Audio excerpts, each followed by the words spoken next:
the State House GOP leadership, and he is running for the 11th District Congressional seat that is open for replace Phil Gingrey. Appreciate you being here, Ed. Thank you, bud. Appreciate it. And by the way, you may not have noticed that she stole the show. You know, no one was focused on you, in case you want to know. We were more interested in seeing where she was going to be. It's something I love to do with every Republican group because I think it is so very important for us to remember that at the end of the day, the purpose of this group, as well as other groups, is to make sure that this state stays red. If you've been following the news at all, you have a Democratic Party that is re-energized, and they are prepared to fight us, and they are getting word out that they believe that this state can go from solid red to purple. And we need to make sure that doesn't happen. It is something that is particularly of importance to me, given some of the things that I've done over the past decade or more. In 2002, I was on Sonny Perdue's leadership team and chaired my county organization in terms of his fight to become the governor, the first Republican governor in our state. In 2004, I came into the Georgia House and was part of the group that took control of the Georgia House for the first time since Reconstruction. In 2006, 2008, 2010, and 2012, I was part of the House leadership election team that made sure that we continue to grow our majorities in the Georgia House and in the state in general. Since I've been in the House, from the time I first became a vice chair of Judiciary to the time I became the chair of Education Appropriations, and then to become the majority whip, which I've served for 3 terms. Worked real hard to take those majorities that we have worked so hard to obtain and turn them into solid Georgia conservative legislation. We've worked hard over the last 10, 12 years to turn this state red and to make sure that while there may be dysfunction sometimes with our party on the national level, here in Georgia, we know how to show folks that Republicans can lead, can govern in a solid conservative manner. And the last thing I want to see as a candidate in 2004 is to see this state start to slip from solid red to purple. So I'm going to ask you guys to do one thing for me. We've got a hotly contested primary in my congressional race. We got a hotly contested primary in the U.S. Senate race. We got a hotly contested primary in the governor's race. We got hotly contested primaries in other races as well. Most of which are not going to be finished on May 20th. Most of them are going to have to go to runoff. The Democrats are salivating, thinking that if they can see all these Republicans squabbling all the way to late July, that they think they have a chance. And I'm going to ask you right now to make a pledge to me, and more importantly, make a pledge to your chairman right here, that no matter who wins this summer in these hotly contested runoffs, that you are going to be there in August, September, October, and early November to make sure this state stays solid red. And I want you to stand up for your chairman right now and make that pledge right now by standing up, each and every one. Now, Mr. Chairman, there's your pledge. I want you to look around. I want you to make sure you take down names, because each and every one of us here have pledged that we're going to be with you this fall to make sure that not just Bartow, but the entire state of Georgia stays solid red. Now give yourselves a hand. I've often used this last phrase, and I think it's funny too. I like to do it for 2 reasons. Number one, I want to see your support. Number two, I like to be able to get folks on their feet with a standing ovation in the first 2 minutes. Sometimes the best way to tell where someone wants to go is to see where they've been. When I first got out of law school in 1984, and I went to interview for my first job, as I was leaving the gentleman's office up in Toccoa, Georgia, he informed me that I had the odor of sweat about me. Well, I pretty much figured when I left that place that, well, that's one job interview I'm not going to get. Sure enough, about several hours later, he called back and informed me that no, Edward, that's a compliment. What I meant by that was that you have the ability to work and that you're not afraid of hard work. And he hired me that afternoon. And quite frankly, that hard lessons I learned very early. I grew up in Atlanta, but I spent every summer from Memorial Day to Labor Day on my granddaddy's farm down in Wilcox County. And he was a great proponent of the idea that idle hands are the devil's workshop. He believed that that his grandchildren, best way to teach them how to work was to create a garden, which he believed to be something between 1 to 2 acres. And he put us in charge of it. And that's how I spent my youth. When I turned 14, I was packaging boiled peanuts in a boiled peanut plant. At 15, I was selling sliding glass door locks door to door.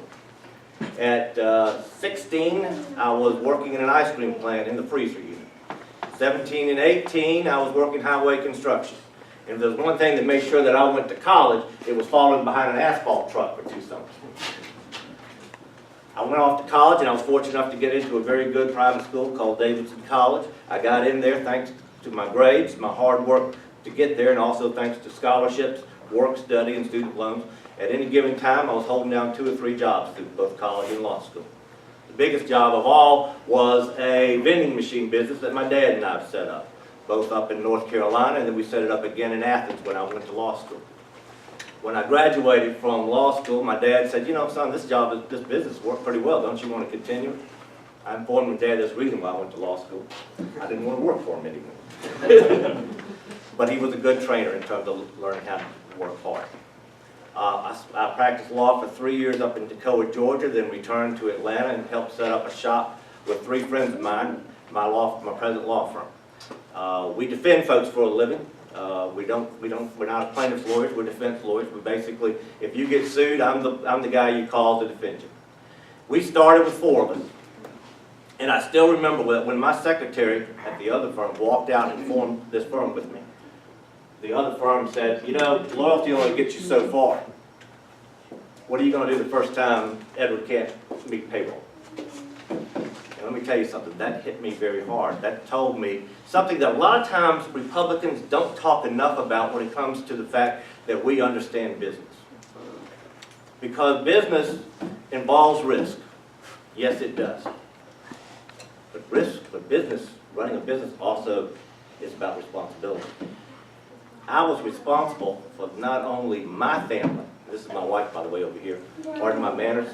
Elizabeth, please stand up. Hi, everybody. I was not only responsible for her and our 3 boys, but I was responsible for my secretary. I was responsible for those, when we've grown over the last 23 years, we now have almost 80 employees. I'm responsible for each and every one of their families as well. And you know something? We've never missed payroll. We've never had to let somebody go for economic reasons, because as partners in my firm, we've always taken the attitude that we'll take a cut before anybody in our firm does, before we ever have to let anybody off. The Democratic Party doesn't seem to understand that when it comes to business. Business involves both risk and responsibility. And that's sort of the cornerstone of the Republican Party, is that we understand those things. And that secretary, by the way, is still with me 23 years later. In 2004, I had the opportunity to run for the State House, and I ran and I won in a hotly contested primary. And I was very proud to come in. Throughout my tenure there, I have developed a solid reputation as a workhorse and as someone who can actually move the ball. And I've done that because, quite frankly, I've avoided some of the fractures that you see sometimes in the Republican Party. That some people want to sort of create division between us. Folks sometimes ask me where exactly I stand within the Republican Party, and where I stand is very simple. I'm a Georgia conservative who knows how to get the job done. Throughout my 10 years in the House, what that has meant is that when it came to property taxes, I've been able to make them more fair in terms of the reassessment, and for 3 years I was able to freeze any increases. When it came to illegal immigration, I co-sponsored the bill that led to one of the toughest laws in the country against illegal immigration here in Georgia in 2011. And I fought for it as majority whip on the floor of the House. When it came to education reform, I fought for greater school choice and fundamental reform that calls for greater accountability in our public school system. I was a co-sponsor of the 2012 charter amendment. I didn't just sign on to that bill, I helped co-write it. And then I went out and I became the chair of the organization that led that fight. Georgia is the first state to ever pass a school choice constitutional amendment. And we did that in 2012, thanks in large part to the work of folks like you. I fought for the sanctity of life. I fought for preserve our Second Amendment rights. I fought for greater economic opportunities for our state. Over 35 major pieces of legislation I've passed in the Georgia House and in the Georgia Senate and have been signed by the governor. And when I say I carried it, that doesn't mean that I created it. I created it because I learned a long time ago that my job is not to deliver edicts from the gold dome, but rather to take the wisdom from folks like you to the proverbial table where decisions are made. One of the bills that I'm most proud of is a little bit below the radar screen, but I think it's extremely important for a society such as ours, particularly a party that is built not only on small government, great responsibility, but on a solid moral foundation, and that's dealing with human trafficking. Folks came to me in 2010. They were frustrated. They were mad. They were church leaders. They were also smart enough to bring my big sister along with them. Sometimes little brothers should listen to big sister. They had spent 3 years trying to get a tough human trafficking bill out of the Georgia General Assembly. It never could get out of the subcommittee. I had just been newly elected, re-elected rather, as the majority whip. They asked for my help. I sat down with them. I sat down with the Attorney General's office, prosecutors, social workers, religious organizations, groups that don't always get along. And I asked one simple question. I said, do we all agree that there's a problem? And it is. We are both a national and international hub for human trafficking. And let's be more specific what that means. It means enslaving, usually young people, in a trade that is so horrible, I'm not going to mention it in front of these little girls. A bill that we couldn't get out, they couldn't get out of subcommittee. I got out of subcommittee, I got out of committee, I got it to the floor of the House, I got it passed by the Senate with one dissenting vote. I did that because I listened, because I built a consensus and I drove it through. That's the kind of legislator I've been, and that's the kind of U.S. congressman I've been. When last fall, a question came up to me because a lot of folks were deciding, who were running for other offices, were deciding to leave their particular office because they wanted to spend full time running for Congress or some other job. Not just in this race, but several other races around the state. Someone asked me if I was going to do the same. And I thought about that. And I decided I had made a promise and a pledge to my constituents that if they re-elected me, I would be there for 2 years. And I would fight for their interests and their concerns for 2 years. And there was still work to be done that we had not finished at the end of the 2013 session. I'm very proud of the work that Trey and Bruce and Chris and the other folks performed here in this session that we just finished out. And let me sort of talk to y'all about some of it. I'm very proud that I stayed to fight for right to life. We passed an amendment to a bill that basically says that the state of Georgia is not going to fund abortions through its health care system. Now, I was a co-sponsor of the House amendment that cleaned up to what the Senate had tried to do. And I was one of the co-sponsors to that, one of the people who signed on to that. When it came to the Second Amendment, I fought as both the majority whip and as a member. I fought for 2 terms to get that bill passed. I think the House, Trey, help me out with my math. Did we vote on it 3 or 4 times? 4 times. 4 times. 4 times the House set strong Second Amendment protections to the state Senate. We finally got one passed. Now, there are those in this room that will tell you that it didn't go nearly far enough, and you know something, you're right, it didn't. But it moved the ball. It moved the ball in the right direction. And sometimes politics isn't about, you know, the old Rolling Stones song. Sometimes you can't always get what you want, but you try real hard, you get what you need. Well, we got what we needed, and we'll come back next, Trey and Bruce and some others will come back next year and get more, because I know their commitment to that issue. And I was very proud to be one of the co-sponsors of the original House bill, and I was very proud to help fight on the floor of the House to get those passed, both behind the scenes and in the well of the House. And I was very glad to see it took us day 40 to do it, but we finally got it passed. When it came to Obamacare, I joined with several young Turks in my caucus who needed a little bit more seasoned veteran to help them out. When it came to passing one of the toughest laws in the country dealing with states' reactions to Obamacare. The bill started off as HB 707, and I was one of the co-sponsors. We fought to get that through the House. We got it through the House. We fought to get it all the way through the Senate. We got it through the Senate committee. We got it all the way to the Rules. Rules committee voted it out, and then 2 hours later retracted and pulled it back. So did we quit? Did we stop? No. We regrouped and we attached it. It was called the Lindsey Amendment. We attached it to a bill in the House, and we got a bill passed dealing with Obamacare and saying the state of Georgia has a public policy against Obamacare, and we're not going to be part of funding it. Was it everything we wanted? No. But it was a lot farther than almost any other state has got. And I'm very proud to be part of that effort. When it came to the balanced budget, as Trey mentioned, we seem to be able to do something every year that the federal government can never seem to be able to do, and that's it, is we pass a balanced budget. And one of the reasons that we do it, quite frankly, as politicians and as lawmakers, is that we have to. We don't have a choice. Unfortunately, on the federal level, they have a choice. And they choose time and time again not to do it. Balanced budget amendment has been something that's been fought in the U.S. Congress for over 30 years. 1982 was the first time there was a vote on the balanced budget amendment. Anybody want to hazard a guess what the size of the federal debt was at that time? That was alarming them? That they thought was just way too high? $1 trillion. It failed. 1995, it came up again. $5 trillion debt. It failed. We now have more than a $17 trillion debt. And we can't even get it to the floor of the House or the Senate. If I get elected to Congress, I'm going to fight for it on that front, but I also fought for it here on the Georgia front by being a co-sponsor of a bill that actually calls for a constitutional amendment.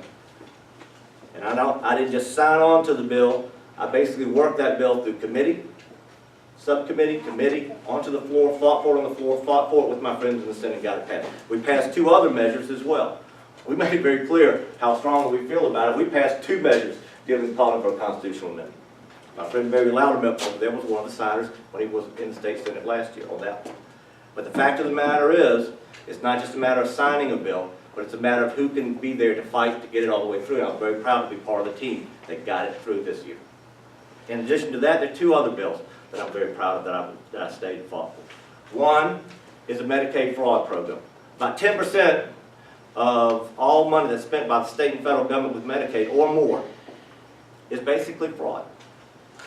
And I was proud to be the sponsor of the original bill in 2007 that has brought back tens of millions of dollars from folks who've defrauded the system. This year we passed a bill, and I was a major sponsor of the bill to broaden that program, to make it easier for the Attorney General and whistleblowers to go after folks who defraud our Medicaid program. That bill passed overwhelmingly. In addition to that, a bill, once again, one of the keen interests that I've had ever since I've been in the State House is dealing with children, and particularly dealing with children in horrible situations. One of the horrible situations is sometimes you got to prosecute, but sometimes you got to testify against perpetrators when you're a young child. Right now, under Georgia law, if you are even under the age of 17 years old, you got to go testify live in front of the perpetrator.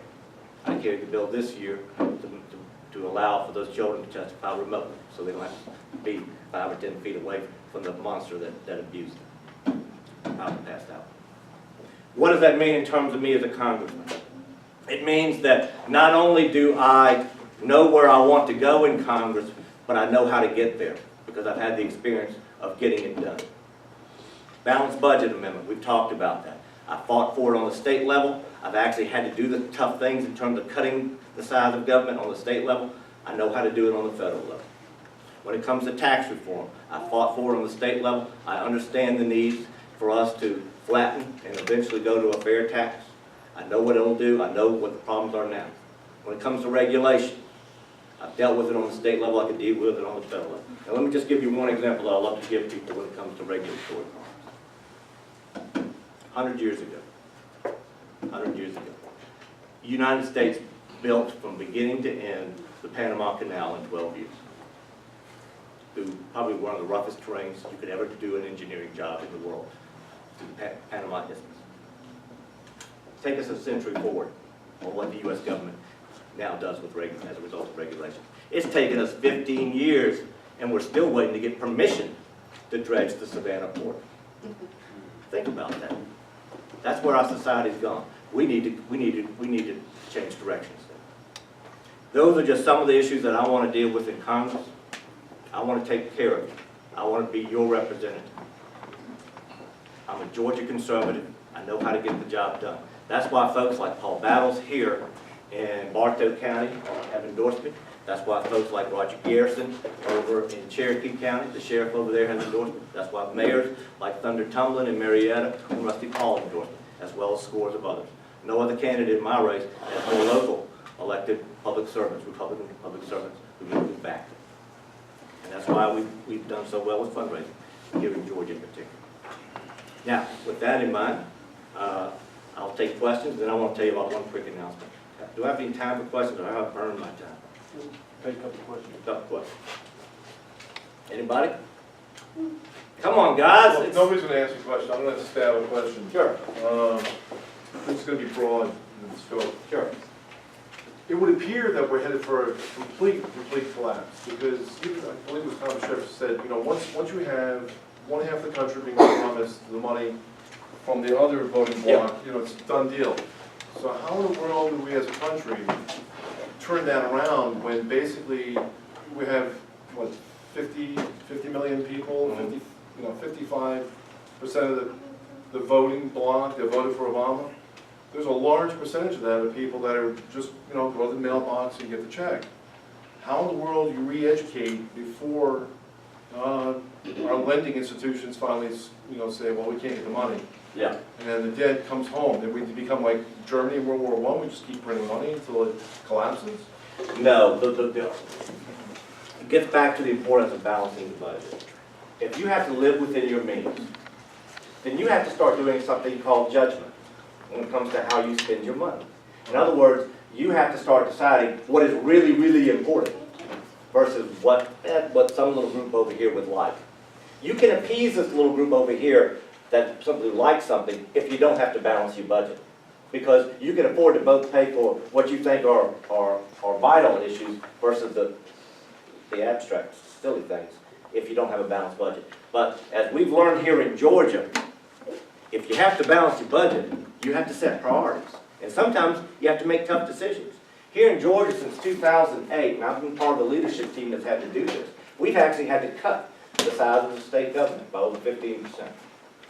And we had to do that because we had to balance our budget and there's only so much money coming in. So if you want to reverse the course that you're talking about, get the federal government to bring its budget back into balance, require a balanced budget amendment, whether it goes through Congress or comes from the states in terms of a constitutional convention, I don't care which one. And you put those kind of restraints on it. That's step one in terms of dealing with your issue. Now there are others as well, but I've probably burned up too much of my time. I'll be happy to chat with you a little bit more. Got one? Anybody else? Let me close by simply saying this. Well, first off, this is Thursday. I'm looking forward to it. I have one of my sponsors here, Dan Ritter. Dan, stand up. Dan is helping to sponsor a meet and greet this Thursday. The flyers are out here. We certainly hope all of you can make it. Like I said, my good friend Paul Battles is the primary host, along with Dan McIntyre, Randy Davis, and Tom Lewis. Some good Bartow folks. We're going to have some good food, some good entertainment, and we'll get a chance to chat. And like I said, and I hope I can earn your vote. I've worked real hard in the State House, and these are the lessons that I have learned, and this is what I have shown folks. And this is why I'll be a good congressman. Number one, I've shown that I have the patience to listen. Number two, I've shown that I have the strength to lead. Number three, probably the hardest one of all, I've shown that I have the wisdom to know how to negotiate without compromising my principles. And last but not least, I've shown time and time again I've got the courage to stay the course when times get tough. I'm Ed Lindsey. I'm a conservative Republican, conservative Georgia conservative who knows how to get things done. I ask them there for your vote. Thank you very much, and I apologize that I have to leave, but I've got a group of volunteers waiting to knock on doors.